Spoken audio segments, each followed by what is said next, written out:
Hello दोस्तों, तो आइए हिस्ट्री को थोड़ा समझते हैं कि वाकई में हिस्ट्री कहाँ से आया।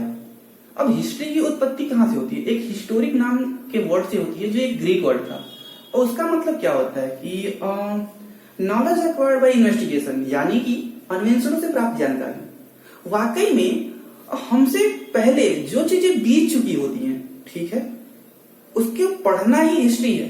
मतलब बीते हुए कालखंडों के बारे में पढ़ना ही हिस्ट्री कहलाता है, ठीक है।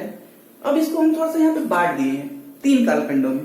क्यों बांटे हैं? ताकि आसान हो जाए चीजें। अब एक बांटे हैं प्रागैतिहासिक, एक बांटते हैं ऐतिहासिक, आधे ऐतिहासिक और तीसरा ऐतिहासिक। अब इन तीनों में क्या अंतर है? अब यहाँ पे 3 कालखंडों में विभाजित किए हैं। क्यों किया गया देखते हैं। ये है प्राग ऐतिहासिक, आधे ऐतिहासिक और ये ऐतिहासिक। क्यों ऐसा किया गया देखते हैं।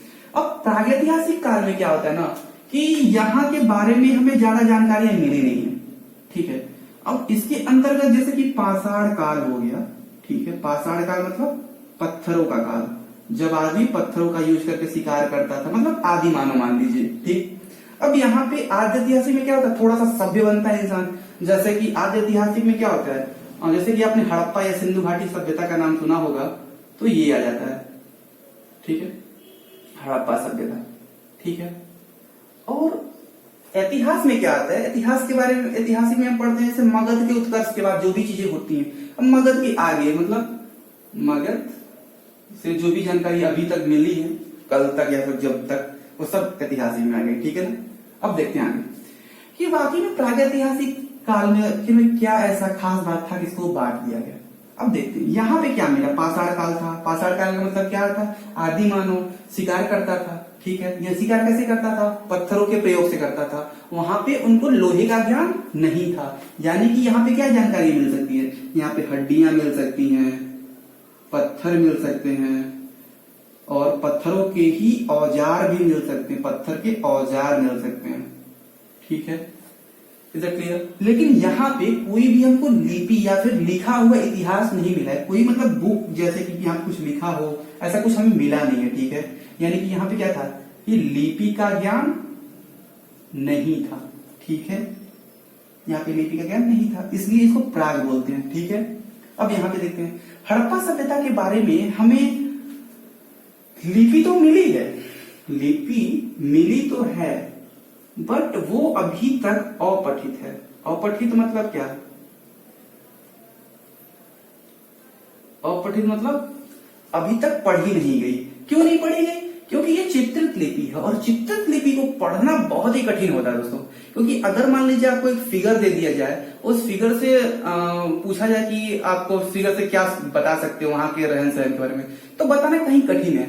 और चलिए बता भी देता अगर आजकल की पेंटिंग होती तो, लेकिन वो उस जमाने की पेंटिंग है और हम काफी आगे निकल चुके हैं, तो हमें उसके बारे में उतना जानकारी प्राप्त नहीं हो पाती है, इसलिए हम इसको आधे ऐतिहासिक में पढ़ते हैं। अब ऐतिहासिक में क्या है, मगध के बाद जो भी चीजें मिली, जैसे कि कोई बुक मिल गई आपको, बुक में क्या, जैसे कोई वेद मिल गया, ठीक, कालिदास की पुस्तक मिल गई, कबीर की मिल गई, ये लोग क्या है, ये सब ऐतिहासिक चीजें मिल गई, ठीक है।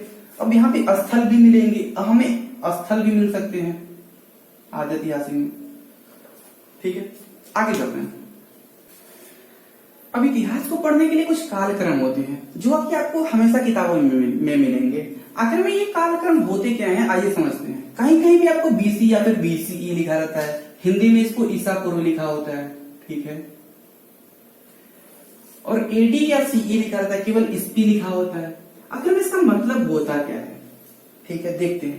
बीसी का मतलब होता है बिफोर क्राइस्ट, ठीक है, या फिर बीसी के ई का मतलब बिफोर क्राइस्ट ईरा, ठीक। एडी का मतलब क्या होता है, एनो डोमिनी। सीई का मतलब होता है कॉमन ईरा। ये विक्रम संवत, शक संवत और विजय संवत क्या है ये देखते हैं। आपको पता होगा एक थे जीसस क्राइस्ट, जिसको ईसा मसीह बोलते हैं। बाकी वो थे क्या, एक इंसान थे या फिर भगवान थे या फिर कुछ जो भी थे। तो उनका जिस दिन जन्म हुआ, ठीक है, जिस दिन जन्म हुआ उससे आगे का काल, ठीक है, ईस्वी कहलाता है, ठीक है, ईस्वी, ठीक। और उनके जन्म से पहले जो भी काल हैं उनको हम ईसा पूर्व बोलते हैं, मतलब उनके जन्म से पहले का काल, ठीक है। इसको बोलते हैं बीसी, इसको बोलते हैं उनके जन्म के बाद ईस्वी, ठीक। अब विक्रम संवत को देखते हैं क्या है। विक्रम संवत क्या है, मालवा के एक राजा थे जिनका नाम था राजा विक्रमादित्य, ठीक है, मालवा के राजा थे, राजा विक्रमादित्य, उन्होंने इसको बनाया। अब इन्होंने क्यों बनाया, इसमें क्या था कि जब भी ईसा पूर्व में, ठीक है, ईसा पूर्व में प्लस 57 ऐड कर देंगे तो वो आ जाएगा ये, मतलब इसको निकालने के लिए ईसा पूर्व के कालक्रम में प्लस 57 अगर कर देते हैं तो वह क्या आ जाएगा, Vikram Samvat. Is that clear? चलिए देखते हैं। और नेक्स्ट है शक संवत। शक संवत में क्या है कि ईसा पूर्व में अगर -78 कर देते हैं, ठीक, तो शक संवत आ जाएगा। इसमें ईसा पूर्व में -78 कर देते हैं तो शक संवत आ गया। और हिजरी क्या, हिजरी के बारे में अगर मैं आपको बताऊं तो ये एक मुस्लिम कैलेंडर है और इसमें क्या होता है कि हजरत मोहम्मद साहब जो थे वो मक्का छोड़कर मदीना जा रहे थे, तो जिस दिन वो जा रहे थे उसी दिन से ये हिजरी संवत आए। तो इसमें क्या होता है कि ईसा पूर्व में अगर -622, ठीक है, 622, ओके, ईसा पूर्व में -622 कर दे तो क्या आ जाएगा, Hijri Samvat. Is that clear?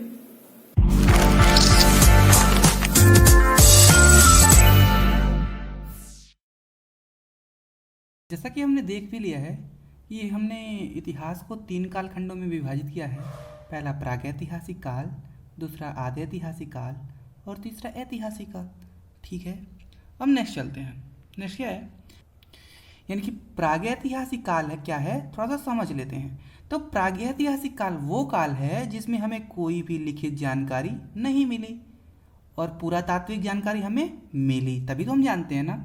अब पुरातात्विक जानकारी क्या होती है, जैसे कि ये है आदि मानव, ठीक है, और ये क्या कर रहे हैं कि अपने पत्थर को थोड़ा सा नुकीला कर रहे हैं, थोड़ा और नुकीला कर लेता हूँ ताकि मुझे शिकार करने में सहायता मिलेगी।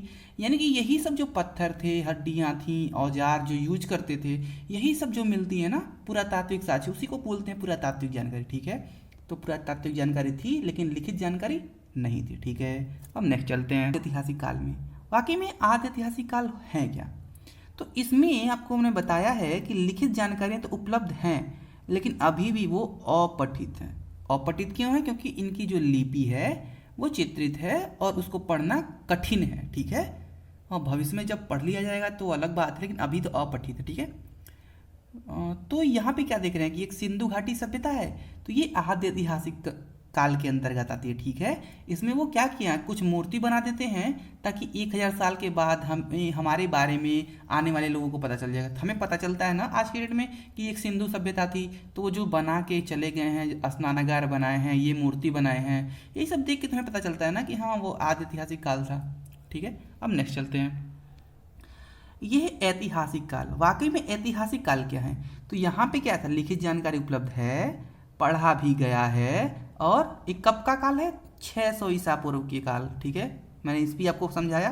तो ये 600 ईसा पूर्व मतलब अशोक का जब कालक्रम आता है ना, मतलब मौर्य युग आता है ना, तभी से ये स्टार्टिंग है, ठीक है, माना जाता है। क्योंकि अब अशोक ने क्या किया, सोच रहे हैं कि इसको हम बनवा देते हैं, जब इसको बनवा देंगे तो लोग इसको देखेंगे और इसको जो इस पे जो भी अभिलेख लिखवाएंगे तो उसके बारे में हमें पता चल जाता है। यही सब देख के हम, मतलब लिपि का ज्ञान था और हम इस समय उस लिपि को पढ़ लिए हैं ना, तभी तो जानते हैं ना कि अशोक ने क्या क्या लिखवाए थे, बौद्ध का प्रचार किए था, तभी तो जानते हैं ना। तो यहाँ पे क्या था, लिपि की जानकारी थी और उसे पढ़ा भी गया, ठीक ना। अब आगे चलते हैं। तो यहाँ पे कुछ जानकारी है जो आपको पता होना चाहिए। अब प्रागैतिहासिक काल के बारे में सबसे पहले रॉबर्ट बुशफ्रूट नाम के इंसान थे जिन्होंने स्टार्ट किया इंडिया में, ठीक है। अब आगे चलते हैं। 1820 में क्या होता है कि एक जर्गिनस थॉमसन थे, इसको 3 कालखंडों में विभाजित किए। किसको, ठीक है, पाषाण काल में, कांस्य काल में और लौह काल में, ठीक है ना। अब वो क्या है देखते हैं, एक एक करके आगे अब देखेंगे, लेकिन पहले ये 2 चीज जान लेते हैं। अब भारतीय पुरातत्व के जनक, मतलब ASI के जो जनक थे, मतलब जिन्होंने बनाया, वो अलेक्जेंडर कनिंघम थे, ठीक है। अलेक्जेंडर कनिंघम ASI के हेड थे उस वक्त, ठीक है। अब पाषाण काल को हमने 3 कालखंडों में विभाजित किया। ये जो पाषाण काल है ना, इसको अब हम 3 कालखंडों में विभाजित करेंगे। अब उस 3 कालखंडों को आगे पढ़ते हैं, ठीक है।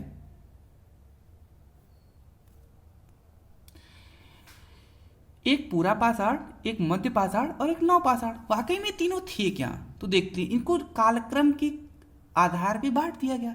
पूरा पाषाण 25 लाख बीसी से 10,000, मध्य पाषाण 10,000 बीसी से 4,000, नव पाषाण 10,000 से 1,000। आप सोच रहे होंगे कि ये भी 10,000 से 4,000 है, ये 10,000 से, तो ये क्या है ना कि दोनों एक साथ ही आगे बढ़ रहे थे। कुछ जगह पे ये जानकारियाँ थोड़ी तेज थी तो थोड़ा आगे बढ़ गए थे, कुछ जगह धीरे धीरे जानकारी प्राप्ति थी। ये दोनों क्या था कि साथ साथ में काल चल रहा था, इसलिए मध्य पाषाण और नव पाषाण एक साथ साथ बढ़ रहे थे, ठीक ना। इसलिए यहाँ पे 10 से 4 है और ये भी 10 से 1,000 है, ठीक ना।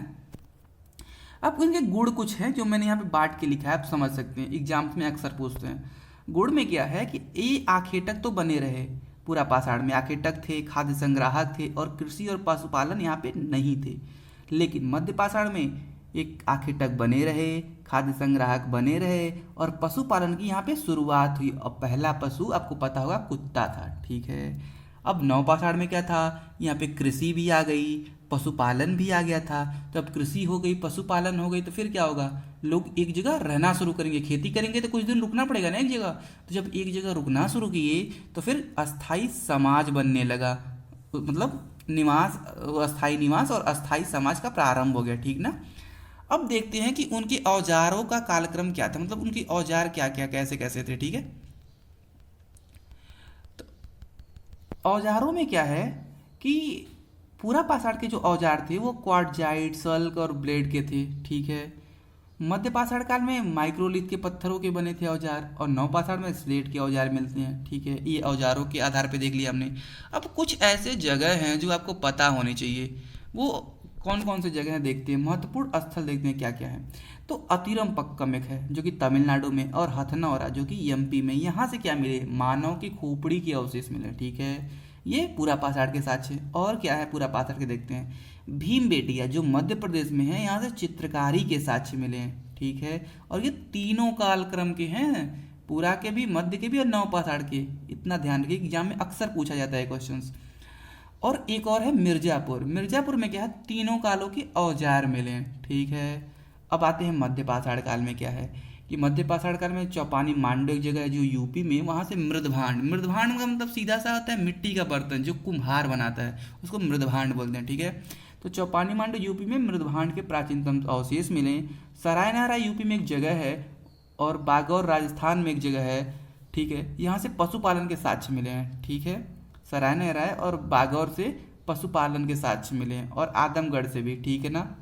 अब नेक्स्ट आते हैं नव पाषाण में। नव पाषाण में क्या है कि एक वह बुर्जहोम, बुर्जहोम कहाँ है, कश्मीर में है। यहाँ से क्या है कि गर्तवास, गर्तवास मतलब गड्ढों में रहने, मतलब जमीन के अंदर रहने के साक्ष्य मिले, ठीक है। अब यहाँ पे क्या था, कब्र में मालिक के साथ साथ कुत्तों को भी दफनाया गया इसी बुर्जहोम में, ठीक है ना। मतलब कुत्तों को भी साथ में दफना दिया जाता था मार के किसी के मरने के बाद, ठीक ना। अब यहीं पे एक जगह है गुफा कराल, गुफा कराल का है कश्मीर में है, ओके। और एक जगह है चिरांद, गुफा कराल, चिरांद, चिरांद कहाँ है, बिहार में। कोल्डी हवा कहाँ है, यूपी में। और इस कोल्डी हवा से चावल के साक्ष्य मिले हैं हमें, चावल के प्रथम साक्ष्य जो मिले हैं नव पाषाण काल के, वो कोल्डी हवा यूपी से मिले हैं, इसको ध्यान रखिएगा। अब कुछ खोज हुए जो भी हमको याद रहने चाहिए। अब पूरा पाषाण में आग की खोज हो गई, मध्य पाषाण में आग का प्रयोग हुआ। यहाँ पे आग की खोज तो हुई लेकिन हम उसका प्रयोग करना नहीं जानते थे, तो हम मध्य पाषाण काल में जाने, ठीक है।